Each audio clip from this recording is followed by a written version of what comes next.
wabarakatuh. Kami dari kelompok 2, perkenalkan nama saya Ana Dazmi. Saya Anissa. Dan saya Afiatur Rahman. Dan saya Aulia Mustika.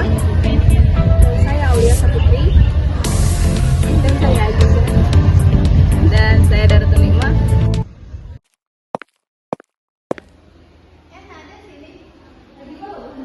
Lagi diskusi TV tentang sholat. Oh, ini duduk mana? Oke. Berhubung ini membahas materi fikih tentang sholat, jadi di sini ulun masuk akun penelitian apa saja sunnah-sunnah abaat dalam sholat beserta contohnya. Baik, sunnah abaat adalah sunnah-sunnah yang apabila ditinggalkan dalam sholat, sholatnya itu tidak batal. Akan tetapi disunahkan untuk sujud sahwi. Beberapa contohnya seperti tasyahud awal, duduk tasyahud awal, qunut subuh, sholawat pada tasyahud akhir, dan beberapa lainnya. Nah, juga ulun aku takut nih, kan ulun tuh sering begadang. Supaya begadang ulun tuh ada sia-sia, jadi ulun tuh niatnya hendak sholat tahajud.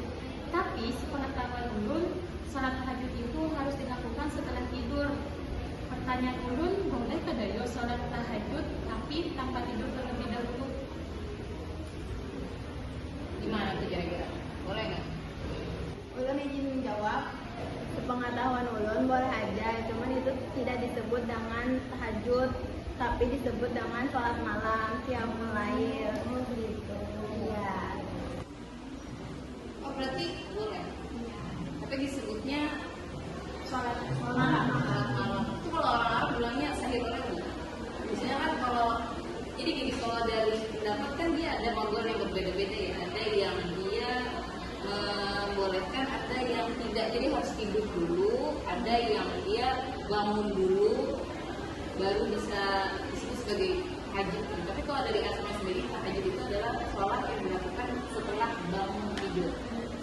Ya kan? Setelah bangun tidur dia sholat, itu disebut tahajud. Jadi kalau misalnya sama kayak dibilang Aziza tadi kan, kalau dia nggak tidur dulu karena begadang, terus bentar ya begadang yang ngapain, biasanya belajar nggak sih?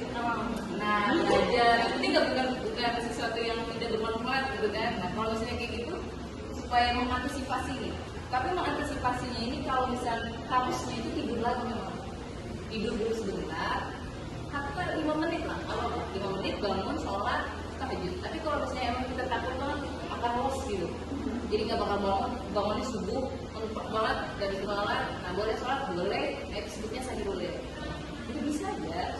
Tapi niat sholatnya itu yang kadang dipertanyakan, kita niatnya niat tahajud sholat ini atau sholat apa gitu. Tapi boleh aja kalau misalnya diniatkan usolli sunat tahajud, kalau ada yang nilai kara boleh aja, tapi memang sebutannya sahih boleh kan.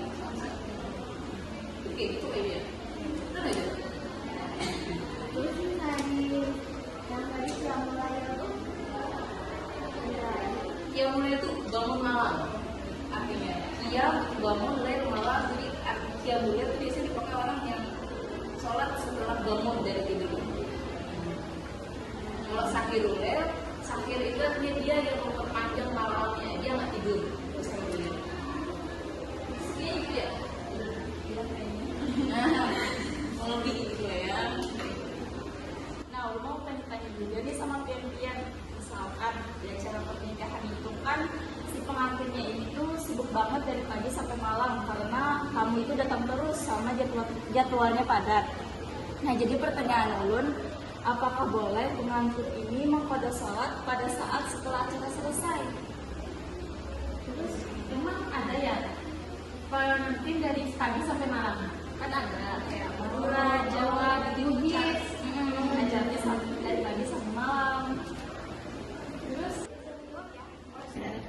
Nah, setahu ulun, kalau orang pernikahan itu pada boleh qadha, soalnya kan itu cuma acara pernikahan. Nah, terkecuali kalau orang tuh lupa atau tertinggal, boleh tuh qadha. Kalau dalam syariat Islam itu dimaafkan. oh, dimaafkan. Berarti misalkan orang yang kan dia nggak tahu hukumnya itu. Nah, jadi dia kan melakukan qadha itu pada saat dia setelah acara selesai. Nah, itu sah nggak sih sholatnya? Jadi kalau menurut ulun sah aja, soalnya kan dia dalam keadaan pada tahu, terkecuali dia tahu baru berdosa. Gitu. Nah, terus ada tuh saya dengar-dengar katanya kalau di foto itu boleh pengantin karena itu kan nggak mungkin tuh udah bayar mahal-mahal make up tapi terus dihapus, kan gimana gitu. Mungkin ada yang menambahkan. Tapi itu lebih ke dijama bukan sih? Kayak kita kan nggak bisa sholat duhur nih, kayak tadi acaranya udah sampai malam, maghrib bisa, dia nggak bisa sholat dan dia masih ada rame. Dan orang Jawa kalau nggak salah nggak tahu ya benar banget, yang pernah temui nih, saya temui, nah dia nih tidak boleh menghapus make upnya sebelum suaminya datang. Jadi dia harus hapus make upnya dengan suaminya. Nah kalau kayak gitu kan dia harus sholat. Hukumnya gimana? Di jama, dia niat jama, ditakhirkan sholatnya, bukan nggak jadi jama. Gitu. Iya. Berarti bukan di foto tapi di jangan nanti waktu. Iya. Yang Jadi ada niatnya dari awal. Yang di foto itu berarti yang karena lupa yang dari dirasakan. Berarti hasil dari diskusi kita tentang sholat ini sebenarnya ya secara umum ya, sholat adalah wajib, bahwa sholat adalah tiap agama. Yang dimana Allah kasih keringanan sebenarnya kepada kita, entah dia yang mau sholat tahajud, sunnah, kayak sunnah abaan tadi, sama jama, takhir sholat, Allah kasih keringanan. Yang utamanya itu kayak kita nih, kita bagaimana mengutamakan kewajiban itu. Karena Ibnu Athaillah itu pernah bilang dari salah satu kata mutiara dia itu di makna kalam, jangan pernah tuntut Tuhanmu karena lambatnya mengabulkan keinginan, tapi tuntutlah diri kita sendiri karena terlambat melaksanakan kewajiban. Jadi kayak kita untuk sholat ya wajib-wajib kita ya kan menyadari bahwa ini ada kewajiban yang harus kita utamakan. Jadi itu akhir dari diskusi kita insyaallah pada siang hari ini. Aman? Aman. Kami dari mohon maaf kalau misalnya banyak kesalahan, mudah-mudahan bisa diterima. Akhirul kalam.